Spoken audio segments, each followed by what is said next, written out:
Yes, ma'am. Yeah, very good morning to everyone for the International Conference on Artificial Intelligence and Machine Learning Applications. It's our great pleasure to extend a warm welcome to you all. Your presence makes us very happy. Prayer is the song of the heart. Every positive thought is a silent prayer, which will change your life. Now I call upon Miss S. Satya to unlock the door of our minds with a prayer song. गणनायकाय गणदैवताय गणाध्यक्षाय धीमहि गुणशरीराय गुणमण्डिताय गुणेशानाय धीमहि गुणाधीताय गुणाधीक्षाय गुणप्रविष्टाय एकदन्ताय वक्रदन्ताय गौरीगणजाय गजेशानाय बालचन्द्राय श्रीगणेशाय धीमहि एकदन्ताय वक्रदन्ताय गौरीगणजाय धीमहि गजेशानाय बालचन्द्राय श्रीगणेशाय धीमहि. Thank you, Satya. Extend your arms in welcome to the future. The best is yet to come. Now I'd like to invite Dr. K.B. Jayanti, Dean, School of Electrical Sciences, to deliver the welcome address. A very good morning to one and all present here. Respected Chief Guest of today's inaugural ceremony, Professor Venkat Gudivada, Chair, Department of Computer Science, East Carolina University. Our Chairman, Lion Dr. K.S. Rangasamy, MJF. Vice Chairman, Thiru R. Srinivasan. CEO, Dr. K. Tyagaraja. Our Principal, Dr. R. Gopalakrishnan. Vice Principal, Deans, Directors, Heads of various departments, faculty members, my dear students and participants of this international conference. It's a great pleasure to share this platform with you on this special day, the inaugural ceremony of the first international conference on artificial intelligence and machine learning applications. At the outset, I take this opportunity to welcome our guest professor Venkat, who has readily accepted to provide the inaugural address in spite of the time zone issue. I would like to express my sincere, heartfelt gratitude to him for providing all support in any of the activities we propose and collaborating with us. Welcome you, sir. I take this opportunity to welcome our Chairman, Vice Chairman and CEO for providing all the infrastructure support, encouraging us in all our activities and being there whenever we want. I welcome our principal, Dr. Gopalakrishnan, who tirelessly works for the upliftment of our institution, initiates a lot of activities in all dimensions and renders his support in all our activities. Welcome you, sir. Thank you, ma'am. My hearty welcome to our Vice Principal, Deans, Directors, Heads of various departments, faculty, staff, and my student friends. A special note of welcome to the organizers who have provided all support silently for making this conference happen today. Artificial intelligence is one of the technologies which is going to rule the globe for the next few decades. It has its roots in neural networks and applications in almost all the domains. We are happy to share that this conference is going to be an annual event and will be conducted in association with the Department of Computer Science, East Carolina University every year. This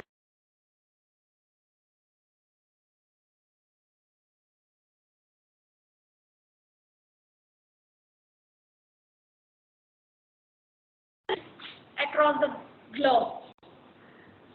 With this note, I welcome you all once again and thank you for the opportunity given. Thank you.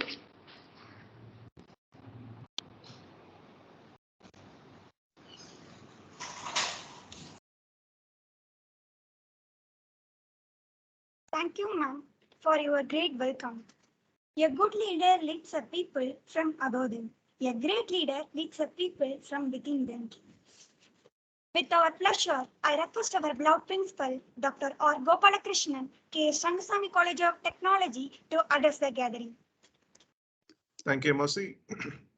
Respected Chairman, Lion Dr. K.S. Rangasamy, respected Vice Chairman, Mr. R. Srinivasan, and today's chief guest for this first international conference on artificial intelligence and machine learning applications, Professor Dr. Venkat Gudivada, the professor and chair of Department of Computer Science and Engineering, East Carolina University, USC, the vice principal, dean, School of Electrical Sciences, and the organizer of this specific international conference, Dr. KB Jayanti, other deans and directors, heads of the various departments, faculty members, and participants from different places.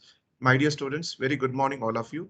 Indeed, it gives me immense pleasure to be part of this specific inaugural function of first international conference on AI and ML applications. At the outset, I would like to thank Professor Gudivada and East Carolina University for accepting our invite and giving us support. Thank you, sir. And on behalf of K. Rangasamy College of Technology and our management, my sincere thanks to you and the university. Thanks for being the catalyst and the support to the for this conducting this specific conference, international conference. And moving on, I also appreciate Dr. KB Jayanti, the Dean, School of Electrical Sciences, and the organizer for this specific conference.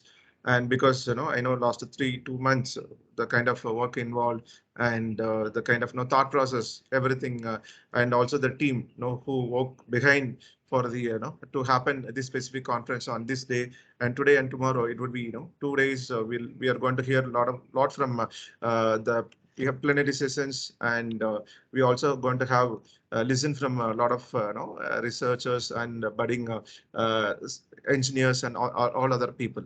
And about the title, because we are very keen in choosing the title and what would be the right title for this international conference, because now the buzzword everywhere, people are talking about AI, but more than that, no, AI without ML, it cannot happen. So that's the reason we wanted to go for artificial intelligence and machine learning, specifically for the departments. This international conference organized by combining the departments like EEE, CE, CSE, IT, and artificial intelligence and data science, and one more department called computer science and business system. So all the 6 departments put together, they come with this an idea, and we not only know people will be talking about AI and ML, where these are will be going to apply, these concepts will be applied, and more of engineering will be talking about applications. So that's the reason we wanted to have the title as AI and ML applications. We'll be listening more from our professor. And before that, I just wanted to set a preamble. So this AI and ML, why it, as our dean has correctly mentioned, for the next decade and in future decades also, this is going to be one of the important thing. So AI, ML, and with IoT, with the internet and all these things, that we are living in a smart world, and without these things we cannot survive. For all these things we need the data, because the AI and ML.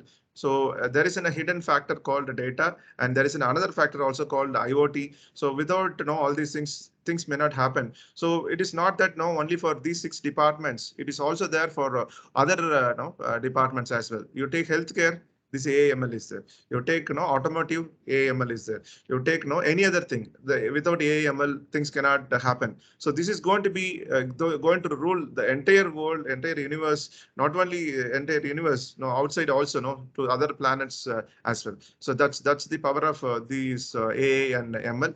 So probably we'll be happy to hear from our professor and other plenary sessions. I also request all the participants, please listen to these inputs from our researchers and other people as well. So from that, this conference would be a kind of opportunity for all of us. Not only listen to other people, it also going to give kind of opportunity to network other people. So that's what I think one of the other important aspect for the researchers and other people as well. So the networking probably sir will be highlighting on the same. So networking by sitting in the country, India, and we'll be able to connect with any professors of foreign countries, so that you can go for a joint research, you can go in for a joint publication. We can understand what is the new things there in other countries and where we are lacking, and those things we can exactly pinpoint and we can work on. So that is how we have to attend this kind of conferences and listen to people and collaborate and move forward as per our thing. The science and technology should solve the societal problem. So this AI and ML, how we are going to solve the societal problem of any of the issues. We have to identify the problem and we have to apply this AI ML for those problems more than anything.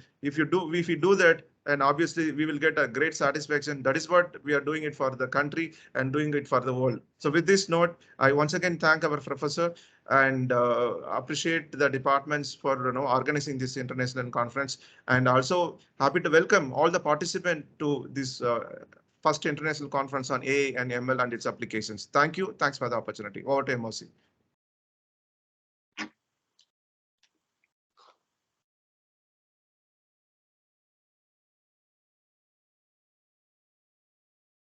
Thank you, sir. Now, your actions inspire others to dream more, learn more, do more, and become more. Now, I would like to invite our Chief Executive Officer, Dr. K. Tyagaraj, KSR Educational Institutions, to address the gathering.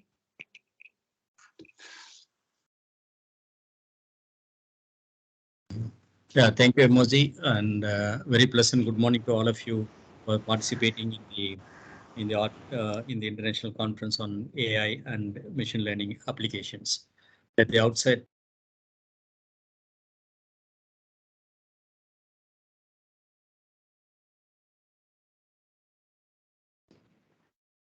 sorry, your mic is. Sir, kindly unmute your microphone, sir. Yeah, right. Thank you, sir. So very good morning to all of you who are participating in the international conference on AI and ML applications. So the distinguished chief guest for the inaugural session, Professor Dr. Venkat, and Professor and Chair, Department of Computer Science, East Carolina University, USA, and the respected Principal of K.S. Rangasamy College of Technology, the Dean of Electrical Sciences, Dr. Jayanti, the Head of the Departments of the ECE, EEE, CSE, and IT, and the participants, members of faculty, and the guests who are involved in participating in the inaugural sessions. At the outset, I'm really very happy to see that our institution is organizing on the topic AI and machine learning applications. As we all understand that emerging technologies is very important. The technologies are to some extent has come out to its application level, but as students and the teachers and the faculty are concerned that we have to learn little more about the emerging technologies and the technologies which are already been developed. So this emerging technology will become part and parcel of the students who are going to graduate in near future, and therefore that this conference would largely help us. And apart from this, it is for the faculty and also some of the PG students who are studying in various institutions. And it will definitely help the faculty to develop their ideas and also how to learn AI and machine learning applications. As it was briefed by the Dean, Dr. Jayanti, as well as the Principal, Dr. Krishnan, and I don't want to go in depth in what they have said over and above, but it will definitely help us to learn many things more. Even I would like to attend the entire sessions so that to get some ideas about the artificial intelligence and machine learning. But we have used artificial intelligence in some criteria without knowing that we are using artificial intelligence. And also machine learning is as a part of how to make the machines to learn and also to give certain data is given, how exactly the results can be obtained. So all these things which we have in our students' time we used in the terms of computer programming, but without knowing that we are really using artificial intelligence. I think that the guest speakers who are being taken by our institutions, particularly Dr. Jayanti and other professors, and definitely will help them. I mean, they will throw some more light so that we can easily understand AI as well as machine learning and request all the participants to go and develop their ideas and read as much as possible, and also keep in touch with the eminent professors who are inside within India as well as outside India, and so that you can develop your knowledge. And also start some kind of research activities in terms of the projects with undergraduate students, and also the projects for the PG students, so that we'll get to know more about these ideas. So with these few words, I really appreciate the Department of Electronics and Communication Engineering and Computer Science, EE and IT for having initiated these activities with the eminent personalities. I could see that the people are very, very eminent in these areas. And also, I wish this conference will be a grand success, and it will be very much useful to all the participants. So thank you so much for having given an opportunity to be in the inaugural session, and also wish all the best and good luck to all of you. And I also thank all the professors, in particular Dr. Venkat Kuriwada, who has accepted our invitation to participate and also take a session in this conference. Thank you so much, sir. We will we expect you to meet in India when you visit India. We will invite you to our own institutions, and then we can still interact more. And our faculty are very much enthusiastic to meet people like you and see that how they can progress. So wish you all the best and good luck. Thank you so much. Over to MOC. Thank you, sir. The key to growth is the introduction of higher dimensions of consciousness into our awareness. Now, I request Head of Department, Dr. P. Kumar, Professor, Electronics and Communication Engineering, K.S. Rangasamy, College of Technology, to introduce our today's chief guest. Thank you, MOC. A gracious morning to one and all joined here for the International Conference on Artificial Intelligence and Machine Learning Applications organized by K.S. Rangasamy College of Technology in association with the Department of Computer Science, East Carolina University, United States. I am very happy and delighted in introducing today's chief guest, Dr. Venkat Kuriwada. Dr. Venkat Kuriwada is a chairperson and professor in Computer Science Department at East Carolina University, USA. Prior to this, he was the founding chair and professor in the Department of Computer Sciences and Electrical Engineering at Marshall University. His previous academic tenure includes work at the University of Michigan, Missouri University of Science and Technology, and Ohio University. He has also worked as a vice president for Wall Street companies in New York City for over 6 years, including Bank of America. Cognitive computing is science and engineering of making computer systems that can think and solve ill-defined and difficult problems the way humans do. His current research interests are in cognitive computing, computational linguistics, NLP, information retrieval, automated question generation, data management, and NoSQL systems, and personalization of learning. His research has been funded by NSF, NASA, US Department of Energy, US Department of Navy, US Army Research Office, Marshall University Foundation, and West Virginia Division of Science and Research. He has published more than 110 articles in peer-reviewed journals, book chapters, and conference proceedings. Thank you for joining with us, sir. Once again, I welcome the chief guest. Thank you for the given opportunity. Over to MOC. Thank you. Thank you, Dr. P. Kumar. Thank you, sir. Thank you for the wonderful introduction. Thank you, sir. Thank you, sir. Now, I request our today's chief guest, Dr. Venkat Gudivada, Chair Professor, Department of Computer Science, East Carolina University, to deliver the inaugural address. Thank you. So let me begin by saying thank you to Dean K.B. Jayanthi for giving me this opportunity, and also Dr. K. Tyagaraj, Dr. R. Gopalakrishnan, and wonderful introduction by Dr. P. Kumar, and also several other participants who are attending this conference either in person or virtually. So it's a great pleasure for me to be here. It's 12:19 a.m. here in Greenville, North Carolina. It's a very exciting event. I'm really happy to be with you and happy to be at this event. So I'm going to keep my session short. I was told that I have about 20 minutes to talk about. So I'm going to share my screen.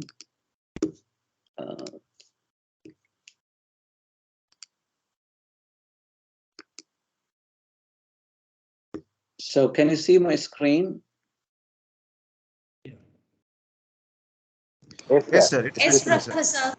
Okay, so let me see if I could make it any bigger.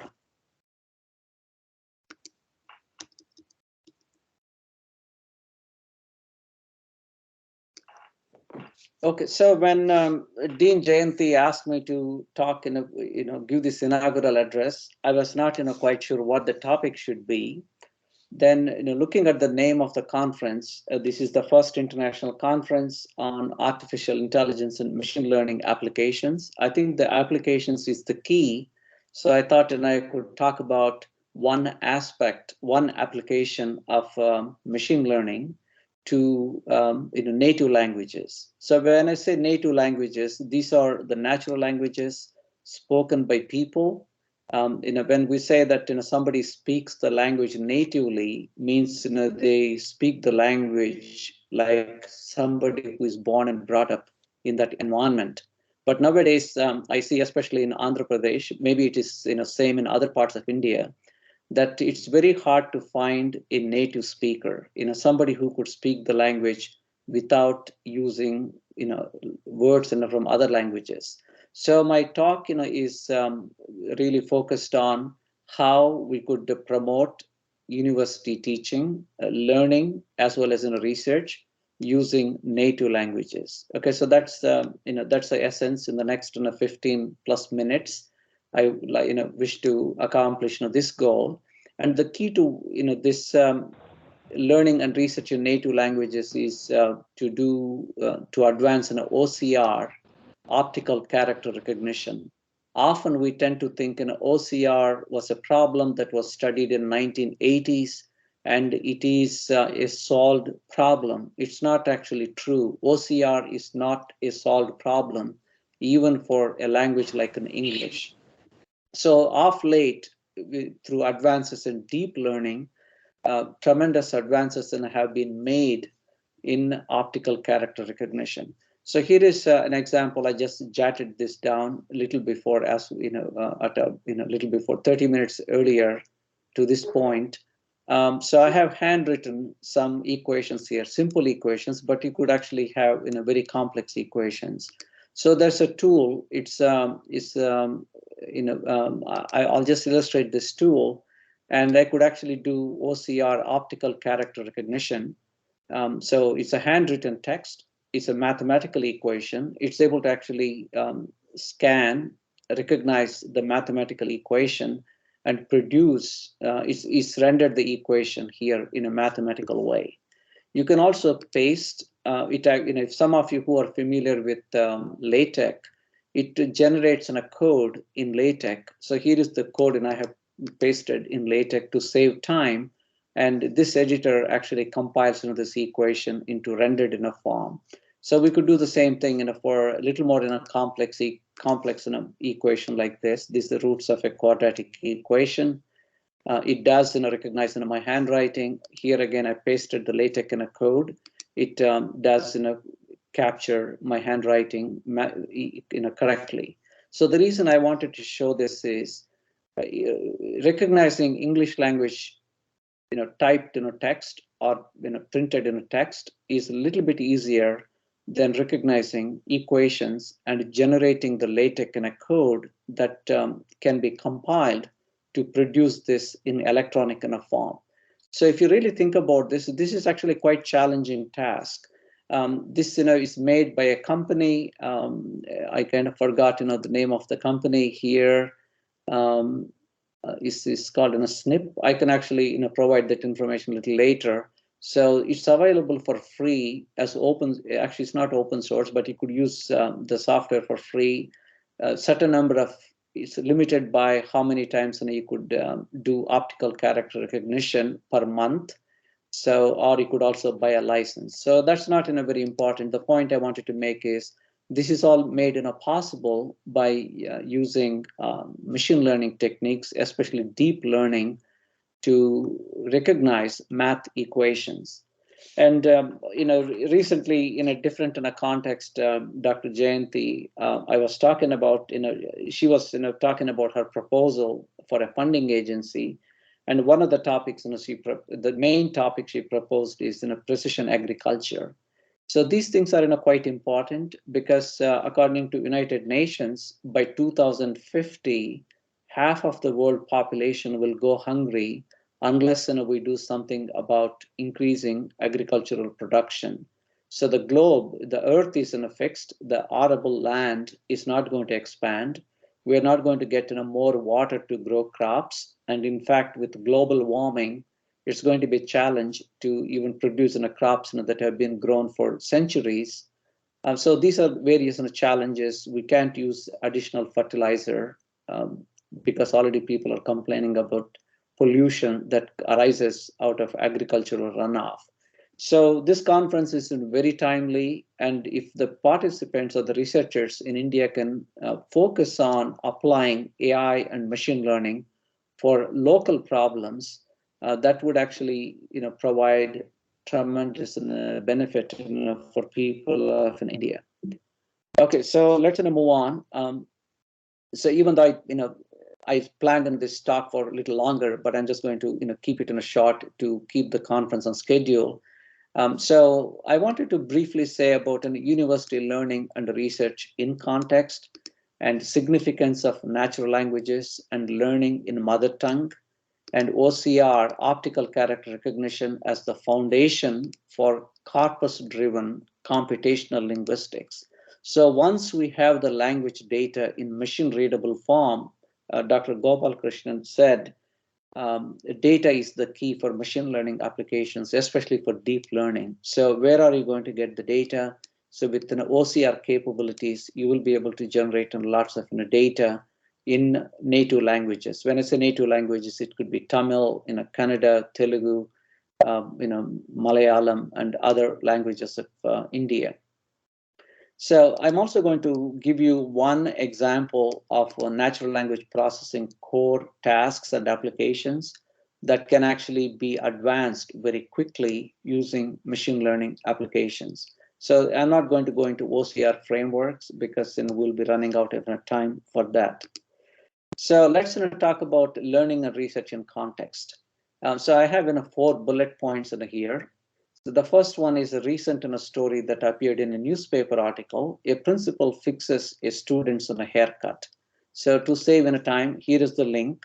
And here is a principal of an intermediate and middle school. This is a school east side of Indianapolis in a state in United States called Indiana. So you could actually see a principal here cutting the hair, fixing the hair of a student. The story goes like this. The boy goes to classroom wearing a hat. The teacher does not, says, you cannot come into the classroom with a hat on. You need to remove your hat. So the boy says, no, I don't want to remove my hat. Then you go home. Okay, you go to the principal's office. Then the principal's office will send the boy home. So when the principal saw the boy, he asked the boy, why don't you want to remove your hat? He said, my dad took me for a haircut. I don't like the way it looks. The principal says, okay, let me show you. I cut hair for my children. He shows some pictures on his mobile phone. How about I give you a haircut and fix the hair in a way that you would go to the classroom without wearing a hat. So the principal goes home, drives to his home, brings a pair of clippers and fixes his hair. So that's the moral of the story here is this is a true leadership lesson, and we as professors work with different types of students coming from different backgrounds, and sometimes some students come from very difficult backgrounds. We need to understand them from their perspective as opposed to this student doesn't follow my instructions, they don't work hard. So there's actually a movie. My wife asked me to watch that movie 3 days ago. It's actually a Hindi movie. I think it's called Hitch, H-I-C-H-K-I, something like this. And it probably the movie came 3-4 years ago. It's about in very short summary. At the beginning of the movie, it is says there are no bad teachers. There are only some bad students. Towards the end of the movie, the moral is there are no bad students. There are some bad teachers. Okay, I don't understand Hindi, but there are subtitles. It was fantastic movie. We being professors, we could learn so much about how to empower students and help students who are in a difficult situation. So streetlight effect is okay. When I go to India, for example, I ask some professors, "What are you working on?" Okay, so I'm working on natural language processing. What are you working on? More specifically, natural language processing. I'm trying to improve the accuracy of part of speech tagging for the English language. So if you're a Telugu, speaking person, why don't you work on part of speech tagging for Telugu language? Okay, so that professor didn't really have an answer. The streetlight effect is, it captures that. So everybody's working on English language. It's easy for me to work on the English language.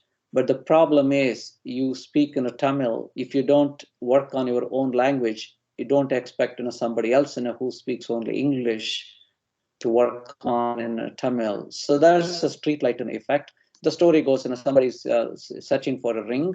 The person lost it somewhere else. A passerby says, "What are you doing?" "I'm working so hard and looking for my ring." "Where did you lose it?" He points his finger far and says, "I lost it there." "So if you lost the ring over there, why are you searching here?" "Oh, there's a light here. I could see better." So no matter how hard you work, you're not going to find your ring. You're just doing it because there's a light. So therefore, the story is, we need to work on problems that really matter to us. We as a college, we as a university, we need to look at the community that we live in and address their problems rather than addressing some esoteric problem that may be of interest to somebody else. So the next third one is what a NASA janitor can teach us about living a bigger life. This is also a real story. So here is the link. It was in 1962, and the president at that time was John F. Kennedy. He goes to a NASA Space Center, and he notices a janitor there, and he says, "What are you? And what are you doing? What is your job?" The president asked the janitor. He says, "My job is here is I'm helping." To put a man on the moon. So, the moral of this story is, even though the person's on a job is cleaning the floors and cleaning the bathroom, but he understood the mission of the entire organization is to put a man on the moon. So he didn't really identify himself as cleaning the floors, and it has nothing to do with putting the man on the moon. So it's important for the entire organization to understand the mission and the vision of a institution and working towards achieving the mission and the vision. So the last one is U.S. news and best colleges, especially this is actually true in India as well, but it's more true in the United States. India also is the same thing. We're all very much obsessed with university ranking. Okay, so recently, this is the 2022 ranking of universities in the United States, and Princeton University came number 1, and Harvard University came number 2, and Columbia was a tie, number 2 with Harvard. MIT came in a number 2. Is again, there are 3 universities in a tie. So these are all great institutions, no doubt about it. But a lot of people do not pay attention to these rankings. Because if you look at Princeton University, the vision and the mission of Princeton University is so different from the mission and vision, for example, North Carolina State University or Eastern Carolina University. So we need to think about the success of a university, the type of research we do, given the context. What is the reason for the existence of this institution? Is it to get a rank, or is it to truly help people and solve problems the communities that we live in face? So there's an interview with the Princeton University president. A reporter asks, "Aren't you happy that your university is ranked number 1 consecutively, I think 8 years in a row?"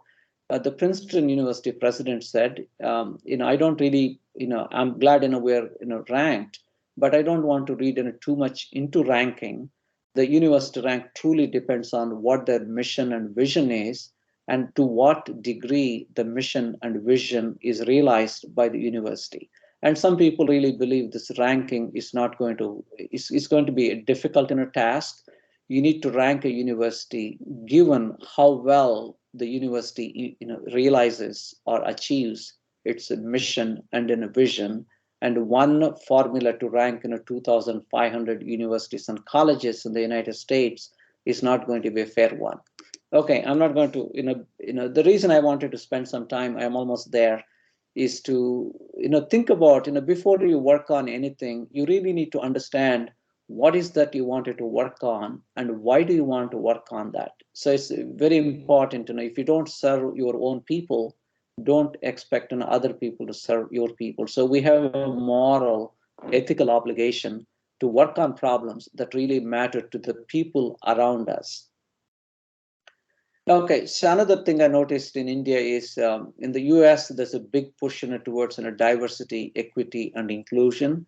I won't go into the details, but whenever I visit India, I get when I was growing up in India, we used to have this, in Telugu we used to say it, but in English it says unity in diversity and diversity in unity. So India is a country where there's so many languages, so many cultures, yet there's so much unity. That was the motto when I was growing up.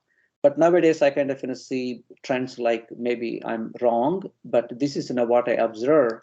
One country, one language, one country, one culture, one country, one poll. These are election polls. One country, one education system, like University Grants Commission or some other agency right now, it may be a different name. And they're trying to control the education policy for the entire country. That's not really going to work. The needs of each state are different. I truly believe the states should really be in charge of their own education system, and that education system need to actually consider the mother tongue. Okay, so that's something to think about. Long time ago, India had people across the globe. They used to come to India to study is the past and glory, and also ancestors, Indian ancestors. They did wonderful contributions to the world. But now things have changed. We have actually become more of consumers than producers. When I say we, India as a country has become more of consumers rather than producers. And of course, it will change. And my goal here is to really help towards that goal. So if we ask people, I'm just giving examples of Andhra Pradesh, but the same thing will hold for other states in India as well. So if I ask what did Andhra Pradesh produce in the last 20 years, 30 years, what did it contribute to the world? I really can't say anything in medicine. I can't really say anything in sciences. And the only thing I can think about is, okay, people who are people. These are Telugu literature people. So he does Satavadanam, Sahasravadanam, things of that kind. His name is Madasani Mohan. So I could say, okay, he contributed. He's unique in that aspect. There's a few other people who do. This person called Garigapati Narasimha Rao, doctor. He was a professor before, but now he quit his job and he does some other things. So he has enormous memory and a few other people like that. So these are the people that we could say, okay, they did make real contributions to the world in language, in literature. So here is another person. He passed away 1 year ago. He's a remarkable person. He's such a talented artist. He's very creative. And he was giving a talk at IIT Chennai a couple of years ago. And recently, like 2 days or 3 days ago, they had a 1 year anniversary of his death. And the vice president of India was giving a talk at this function. So, these are people who made timeless contributions to the language. Okay, so I'm going to skip in a few slides and talk about what can we do with here is a quote what looking at Noam Chomsky. He was a celebrated linguist. He used to work at MIT. He retired a while ago, and he said a language is not just words. It's a culture, a tradition, a unification of community, a whole history that creates what a community is. So language is not just a mechanism for communication. It is a lot more than communication. It actually crystallizes or captures a culture, a tradition, and it preserves knowledge from one generation to another generation, that local knowledge will go away if the language is not preserved, promoted, actively promoted. Okay, so let me, it's kind of ironic if you ask what's happening to Telugu language in India, in Andhra Pradesh. The current chief minister proposed that we should abolish teaching Telugu at all. All schools should teach English as the first language, and some schools may choose to teach other languages, but Telugu, English is the universal language for teaching. But I think that statement, if you ask linguists and people who are experts in early childhood education, they can say the best way to learn a language is using anything for that matter is to learn it in your mother tongue. So in contrast, what's happening in the United States is Telugu is this link that you should actually have a link that would take you to a place. So it says, do you speak in Telugu? Welcome to America. So there's a story about how fast Telugu is. The number of people who speak Telugu in the United States is growing. Okay, whereas in India, it's dramatically decreasing. Okay, so I'm going to just maybe take a couple of minutes and end my talk. What can we do once we have proper OCR tools and you generate a corpus? Corpus is a collection of different types of text, poems, for example, or short stories, novels, academic textbooks. All of them are available in machine readable form that could become a basis for machine learning algorithms to perform several things. So, for example, many of you use mobile phones. And the moment you start typing 1 or 2 characters, it will suggest what is the word very likely you're thinking about. So that's possible based on statistical language modeling. Okay, so we need to have statistical language modeling for all languages in order for common people to benefit from machine learning, from information technology in general. Word segmentation, in English language, word segmentation is quite easy. So here is a first word, here is a second word.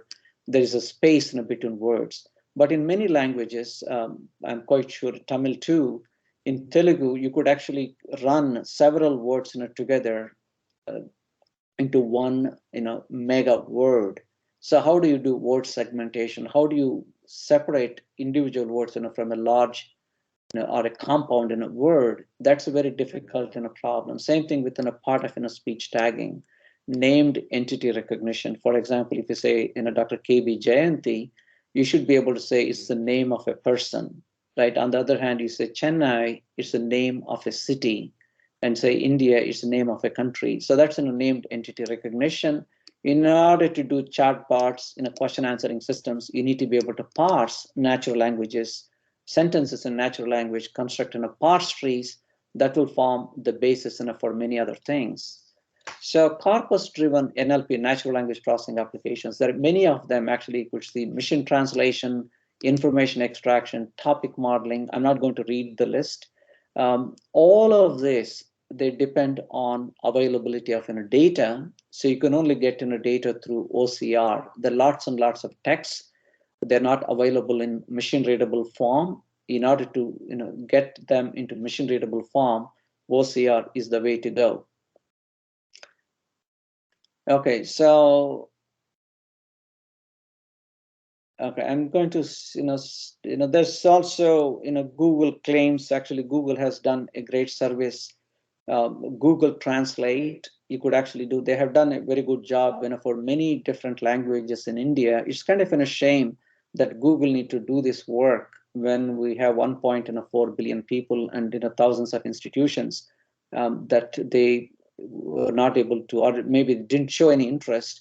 And whereas Google, maybe they have that commercial interest. They're quite good. So there are some efforts. For example, there's a company based in Bangalore. It's called Infobells, and they are trying to teach in language, but that approach is a flawed approach. We won't go into the details about why it's a flawed approach. Okay, so I'm just going to end the talk with, okay, so I'm just getting to the last slide.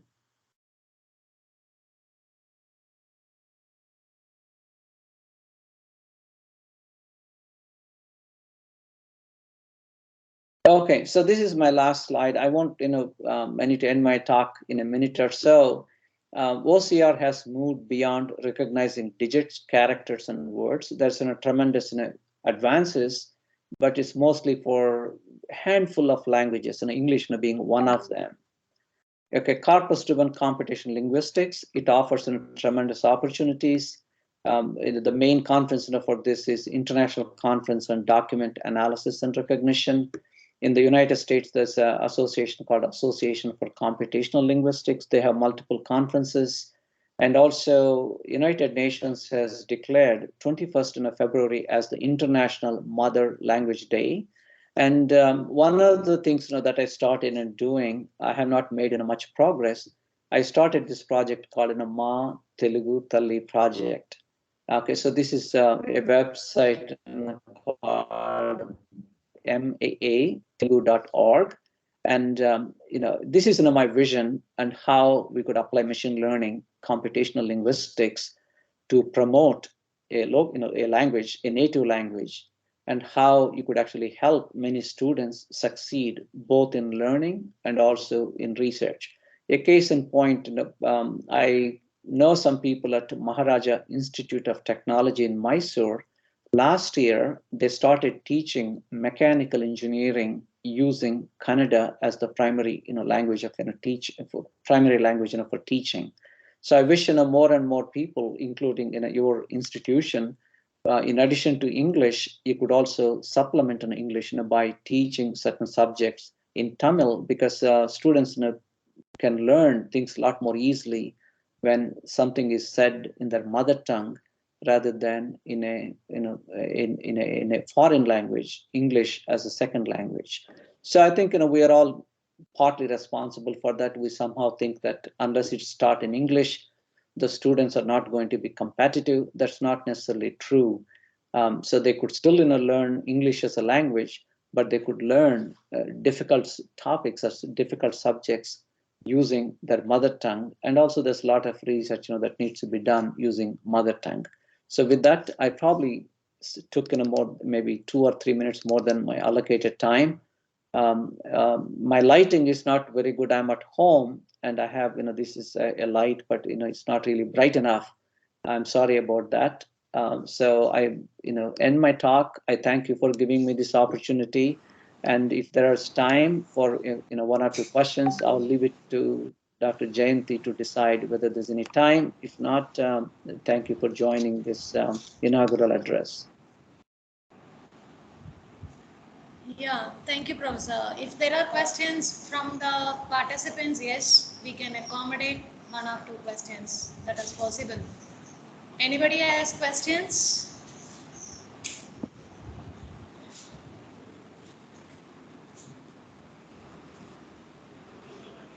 And I have one question from my side, Professor. So actually, we haven't yet started working on natural language processing, NLP as such. And from your slides, I understand it is a very big domain as such. And a lot of subdomains are there, and we have to choose in a particular thing and start working on it. Can you throw some light on where actually we can start so that we can do something with our language, Tamil? Right. Certainly, the biggest problem for computational linguistics is not having the data in machine readable form. So the key is to actually generate some data in machine readable form. If there are Tamil newspapers, for example, or Tamil magazines, they may be willing to share their content to jumpstart this in a process. So I would say, start creating what they call a corpus, or in a plural form is in a corpora. Actually, I myself may be incorrect. Corpus is singular or plural. I'm sorry about that. So you create a corpus in a first. You can collaborate with in the newspapers or magazine publishers in Tamil, or some of it may be already available, but not much is already available under without any licensing restrictions. And once you have a corpus created, then I think we would actually implement lots of tools using machine learning techniques, especially deep learning. And the algorithms are still the same. They need to be fine-tuned because, as you all recognize, machine learning algorithms, the framework is still the same. Really, the learning takes place based on the data that you feed. So I would say that create a corpus first. Then we could actually, if some professors are interested, I have been studying this for last, I would say, 7-8 years, and I'll be, glad to help in the initial stages. So we need to really think about doing basic things like word segmentation, part of speech tagging, parsing a Tamil sentence. That becomes a basis for many other higher level tasks, even including, for example, statistical language modeling. So when you have a mobile phone, when people type using Tamil, you type in 1 or 2 letters, it should suggest what likely which word you have in mind. But not all people in villages, they use English.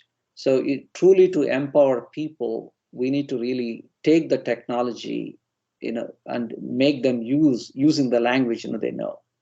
One thing that I would quickly mention is when I traveled to India, I think in 2019, I was traveling from one place, Hyderabad, to Vijayawada. It's Hyderabad in Telangana, Vijayawada is in Andhra Pradesh. And in the flight, that was in a full flight, local, Indian, I think it's a Spice Jet or some local airline. And all the passengers, I could say 99% of them are Telugu speaking people. And they were making all announcements in Hindi, English, but so many people there, they don't understand any of those announcements. So the question is, if the safety of the passengers is the utmost concern, you're really not fulfilling, you're in the glory of Hindi, people don't really know, most of the people there. What is the point of saying these announcements in English and Hindi? And it doesn't take a lot of effort. Now with the automated recording systems, you could press a button to play the messages in whatever language you choose. You don't need to have on board a person who speaks that language, a flight attendant. So in fact, when the plane stopped, I just waited until everybody else deplaned. I asked the flight attendant, all the people here, they're Telugu people, and all your announcements, none of it is in Telugu. What was the purpose of saying them in English and Hindi? Who are you serving here? Says, sir, I'm really sorry. Is the federal government in a mandate that we have to say it in Hindi and in the Hindi and English. So that's what the response was. So that's sometimes I feel frustrated that the central government is able to do these things because enough states do not oppose. But actually, really appreciate what Tamil Nadu is doing. I think they have the spine to stand up to some of the central government policies. I wish more states could join Tamil Nadu in taking pride in their culture, in their language.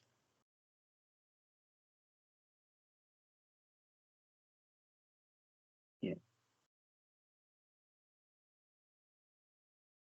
So it looks like Dr. Jayanti, you're muted.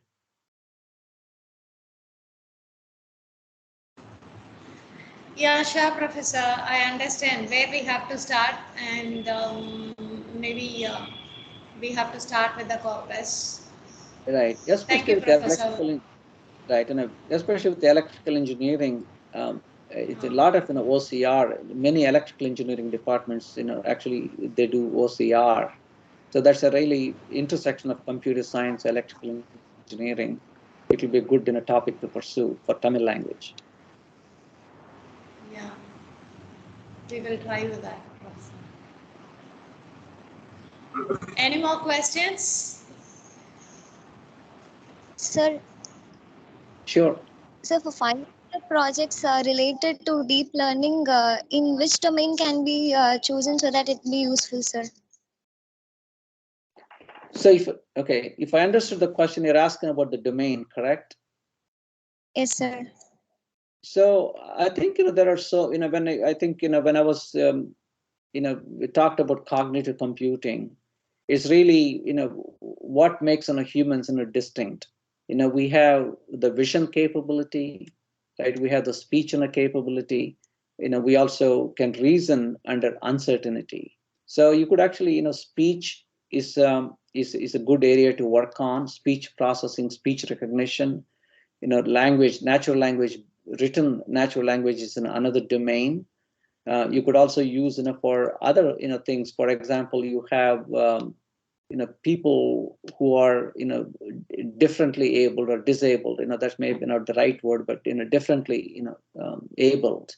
So many people have limitations. So we could use deep learning for assisting those people with certain types of disabilities.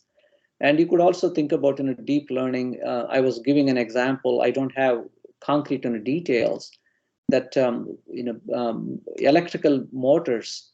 Even now they're based on a design that was invented several decades ago.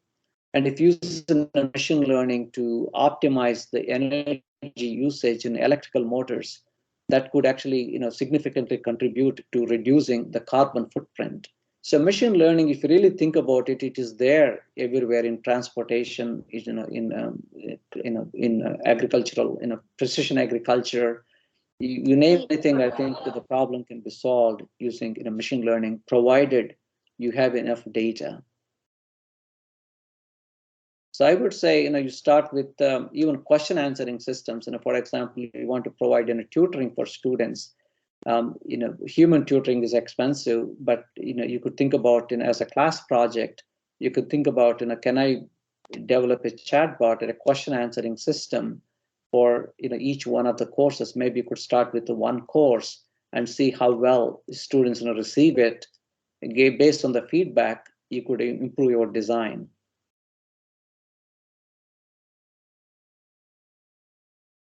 Yes, sir. Thank you, sir. Yeah.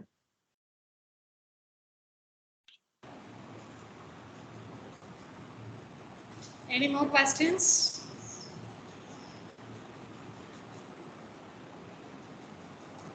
Okay, so I think we are done with this inaugural address. Yeah, thank you, Dr. Thank Jain. you very much, Professor My Venkat, pleasure. for your time. And it's a very odd time, but still you made it. Thanks a lot from our side. No, that's my pleasure. So I wish you all a great conference. I'm sure is a very timely, relevant conference. It took a lot of effort on your part, Dr. Jayanti, to conceive this idea and implement. Of course, you had a lot of support from our institution. They made it possible. So I really see, if done well, this could really emerge as one of the prominent conferences, at least in India first, but it could also spread to other parts of the world. So it's a great effort. I wish you all the best to make this a very successful conference, not only now but for many more years to come. Thank you, Professor. We'll have the formal vote of thanks now. MOC. Yes, ma'am. Thank you, sir, for your valuable and informative speech. Thank you is the best prayer that expresses gratitude, humility, and university. With my pleasure, I would like to invite Head of the Department, Dr. S. Madhavi, Computer Science and Engineering, K.S. Rangasamy College of Technology, to propose the vote of thanks. Thank you, MOC. Good morning, one and all. I would like to take this opportunity to place and record our hearty thanks to Chairman, Vice Chairman on this occasion. I would like to express my sincere thanks to CEO for his continuous support. Thank you, sir. I express my heartfelt thanks to our principal for continuous support and encouragement to organize such an event. Thank you, sir. I also extend my thanks to Dr. K.B. Jayanti, Dean ACS, who is the organizer of this first international conference on AI, Artificial Intelligence and Machine Learning, for the perfect support and guidance. Thank you, ma'am. I express my thanks to our chief guest, Dr. Venkat Gudivada, Chair, Professor, Department of Computer Science, East Carolina University, for accepting our invitation in his busy schedule. Thank you, sir. So I want to extend my thanks for sharing about how to promote learning and research in native languages. And thank you for insisting the importance of local language. As you said, we will apply artificial intelligence and machine learning for the local problems to find the solution. I express my thanks to everyone for their involvement and their willingness to take on the completion of the tasks in time. Thank you, everyone. Thank you all. Thank you, ma'am. All the participants are asked to join the respective session link now. Thank you, sir. The inaugural ceremony is officially closed. Yeah, thank you, Dr. Jayanti. We'll talk to you another time. Yeah, sure, Professor. Thank you.